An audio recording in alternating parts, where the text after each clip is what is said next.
আমার মতন চূড়ান্ত আবেগপ্রবণ মানুষগুলোর সারা জীবনেও শিক্ষা হয় না।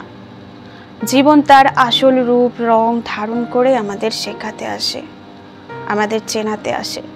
কিন্তু আমরা এতটাই দুর্বল মনের অধিকারী হয়েছে, নিজে আকণ্ঠ যন্ত্রণায় ডুবে থাকলেও অন্যকে আঘাত করতে পারি না।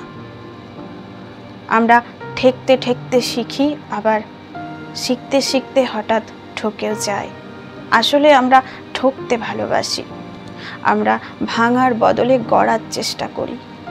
অতি চালাক মানুষগুলো আমাদের ইমোশনাল ফুল বলে হাসাহাসি করে, কখনো কখনো বিরক্ত হয়। আসলে আমরা ভরসা করতে ভালোবাসি। উল্টো দিকের মানুষটাও প্রতিনিয়ত ঠকাচ্ছে বুঝতে পারলেও আমরা বারবার বিশ্বাস করি। বিশ্বাস শব্দে বিশ্বাস করতে করতে কখন যে বিশ্বাসঘাতকতা হয়ে যায় আমরা টেরও পাই না। তবু আমরা আবেগে নিমজ্জিত থাকি। আসলে আমরা সব হারিয়ে ভালোবাসাটুকু আঁকড়ে ধরে বাঁচতে চাই। আমাদের ক্ষতি করার মানুষ অনেক থাকে, ক্ষতি করার চেষ্টাও চলতে থাকে অবিরাম।